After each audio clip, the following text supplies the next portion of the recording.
Alhamdulillah nahmaduhu wa nasta'inuhu wa nastaghfiruh wa na'udzu billahi min shururi anfusina wa min sayyiati a'malina man yahdihillahu fala mudilla lahu wa man yudlil fala hadiya lahu asyhadu an la ilaha illallah wahdahu la syarika lahu wa asyhadu anna Muhammadan abduhu wa rasuluh. Allahumma salli wa sallim ala sayyidina Muhammad wa ala ali Muhammad kama sallaita ala sayyidina Ibrahim wa ala ali Ibrahim innaka Hamidum Majid. Wa barik ala sayyidina Muhammad wa ala ali Muhammad كما باركت على سيدنا إبراهيم وعلى آل إبراهيم إنك حميد مجيد. فيا عباد الله أوصيكم وإياي بتقوى الله فقد فاز المتقون. قال الله تعالى في القرآن الكريم أعوذ بالله من الشيطان الرجيم بسم الله الرحمن الرحيم يا أيها الذين آمنوا اتقوا الله حق تقاته ولا تموتن إلا وأنتم مسلمون. يا أيها الذين آمنوا اتقوا الله وقولوا قولا سديدا يصلح لكم أعمالكم ويغفر لكم ذنوبكم ومن يطع الله ورسوله فقد فاز فوزا عظيما. Hadirin jamaah Jumat yang dimuliakan oleh Allah Subhanahu wa taala. Tak henti-hentinya selalu khatib mimbar mengajak kepada setiap kaum muslimin untuk meningkatkan rasa syukur kepada Allah Subhanahu wa taala dan mengucapkan alhamdulillah pada hari ini kita masih dapat melangkahkan kaki, mengayunkan kedua tangan untuk melaksanakan salat Jumat. Maka dari itu sebaik-baik orang beriman adalah dia yang berusaha untuk selalu meningkatkan takwa kepada Allah Subhanahu wa taala serta menjauhi segala larangannya.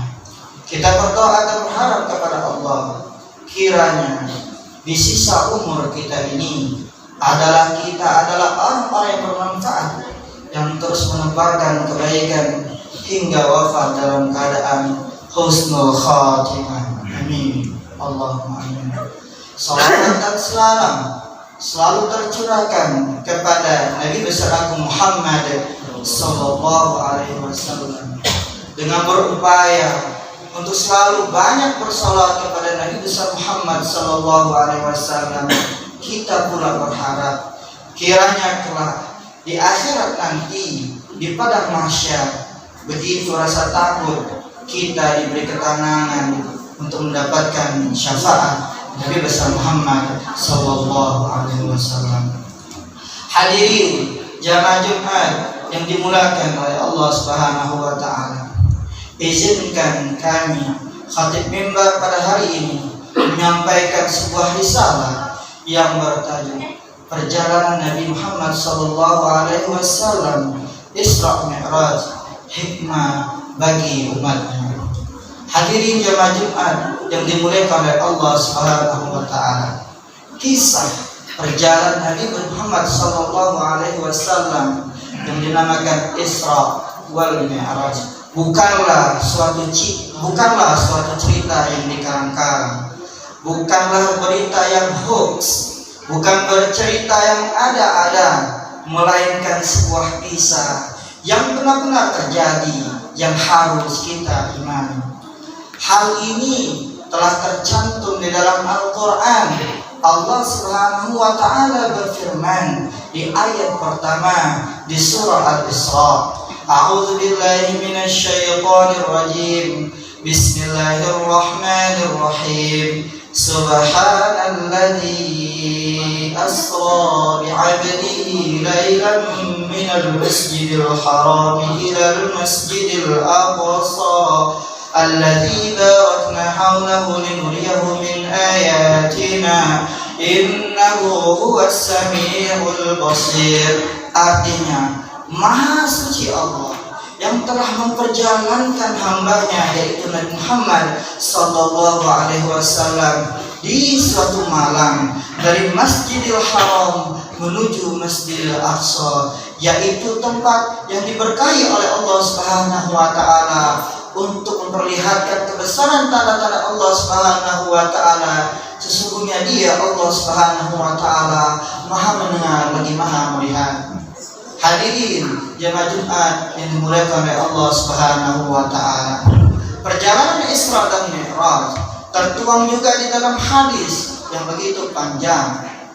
Dikisahkan menurut versi daripada riwayat Anas bin Malik yang tertera di dalam kitab Ibnu Katsir tafsir populer, yang mana diceritakan bahwa Nabi Shallallahu Alaihi Wasallam didatangkan sebuah buraq, yaitu tempat, yaitu tunggangan yang tidak lebih tinggi daripada buhol dan tidak rendah daripada hewan ternak, yang dengan izin Allah Subhanahu wa taala membawa Nabi Muhammad sallallahu alaihi wasallam dari Masjidil Haram menuju Masjidil Aqsa. Lalu Rasulullah sallallahu alaihi wasallam menjalankan salat 2 rakaat. Usai setelah itu Rasulullah sallallahu alaihi wasallam bersama para dan malaikat Jibril alaihi salatu wasallam dimi'rajkan, yaitu naik ke atas langit. Di langit pertama, lalu naik kedua, langit ketiga, hingga sampai langit ketujuh. Di langit pertama, Nabi Muhammad SAW bertemu Nabi Adam. Langit kedua, bertemu dengan Nabi Isa dan Yahya.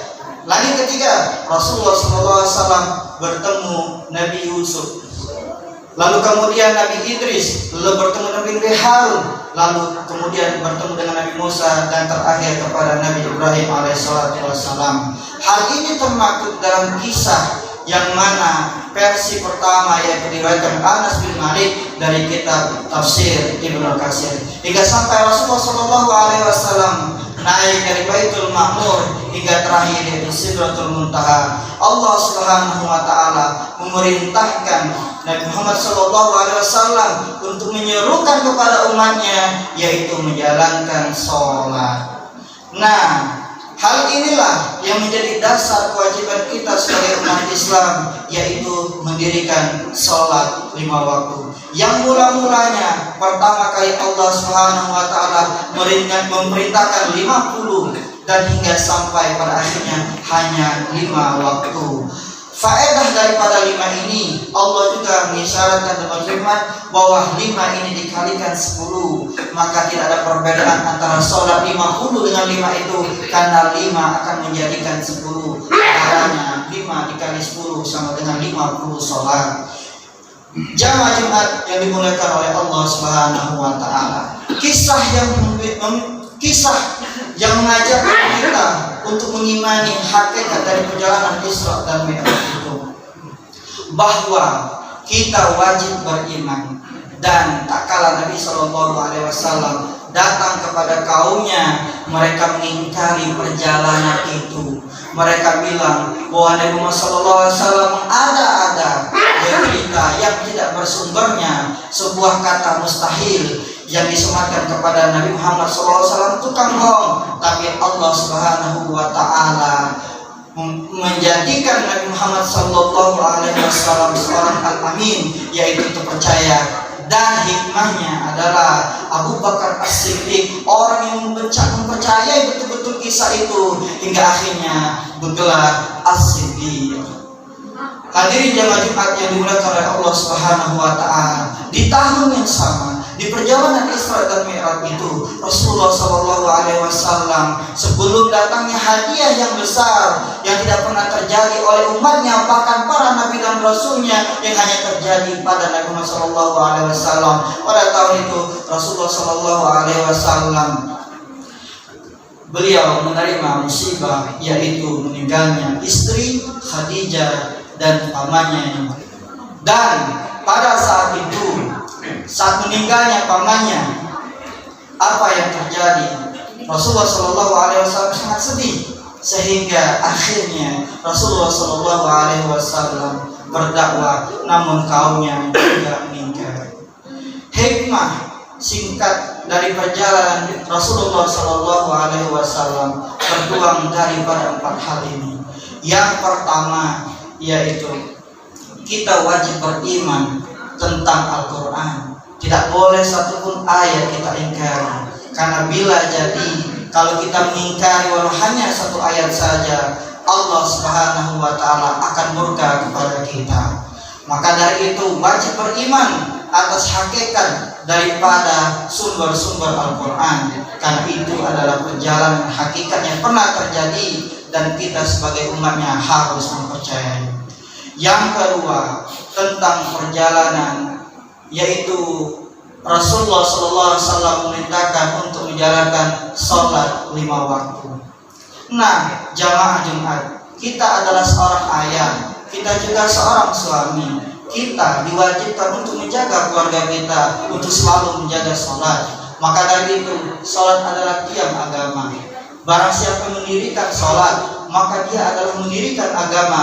Barang siapa yang menghancurkan sholat, maka samanya dia menghancurkan agama. Maka dari itu, dirikanlah sholat semaksimal mungkin, dan kiranya jika ada waktu-waktu yang tertinggal, kita bertaubat kepada Allah Subhanahu wa Ta'ala. Karena hal yang pertama kali dihisab adalah sholat. Awwalu ma yuhasabu yaumil qiyamah as-shalah. Bukan zakat dan bukan pula haji, tapi adalah sholat.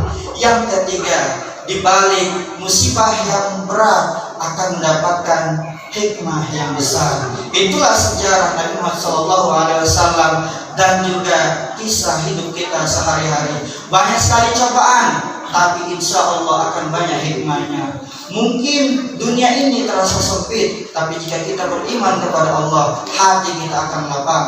Karena itu, mari dirikan sholat. Dan ayat yang tertuang tentang sabar dan sholat, yaitu ya ayyuhalladzina amanu ista'inu bis-sabri was-shalah innallaha ma'as-sabirin. Wahai orang beriman, memintalah pertolonganmu kepada Allah dengan sholat dan sabar. Sesungguhnya Allah bersama orang-orang yang sabar.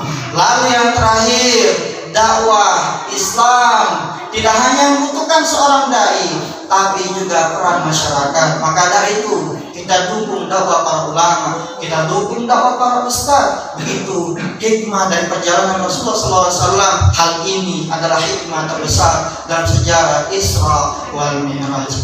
Hadirin jamaah Jumat yang dimuliakan Allah Subhanahu wa Ta'ala, mudah-mudahan kita semua dengan seiring waktu berlalu, kita dimudahkan untuk menegakkan sholat dan mengajak keluarga kita, masyarakat khususnya di Kabupaten Lahat, dan diri kita ini menjadi orang yang rahmatan lil alamin. Amin. Allahumma amin. Barakallahu li wa lakum fil Qur'anil azim wa nafa'ani wa iyyakum bima fihi min al-ayati wa dzikril hakim wa taqabbal minni tilawatahu innahu huwas samiul alim. Aqulu qawli hadza astaghfiru innahu huwal ghafurur rahim.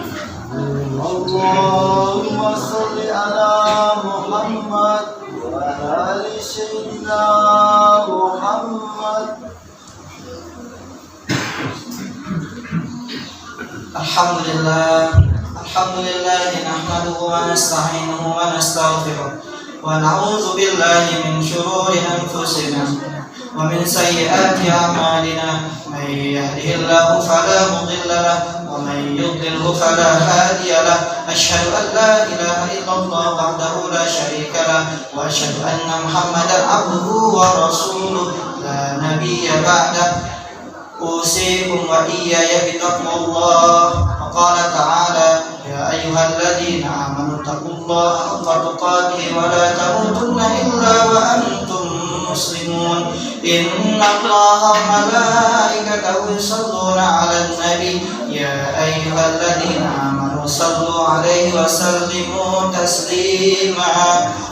اللهم صل وسلم على سيدنا محمد وعلى آل محمد كما صليت على سيدنا إبراهيم وعلى آل إبراهيم إنك حميد مجيد وبارك على سيدنا محمد وعلى آل محمد كما باركت على سيدنا إبراهيم وعلى آل إبراهيم إنك حميد مجيد اللهم اغفر للمسلمين والمسلمات والمؤمنين والمؤمنات الأحياء منهم والأموات إنك سميع قريب مجيب الدعوة يا قاضي الحاجات اللهم ارفع عنا البلاء والوباء والفحشاء والمنكر اللهم احفظ المسلمين في كل مكان اللهم احفظ بلاد إندونيسيا واحفظ مدينة لاهات واحفظ أمة محمد صلى الله عليه وسلم برحمتك يا أرحم الراحمين ربنا آتنا في الدنيا حسنة وفي الآخرة حسنة وقنا عذاب النار عباد الله إن الله يأمر بالعدل والإحسان وإيتاء ذي القربى وينهى عن الفحشاء والمنكر والبغي يعظكم لعلكم تذكرون واسألوا الله من فضله يؤتكم ولذكر الله أكبر أقيموا الصلاة الله أكبر الله أكبر أشهد أن لا إله إلا الله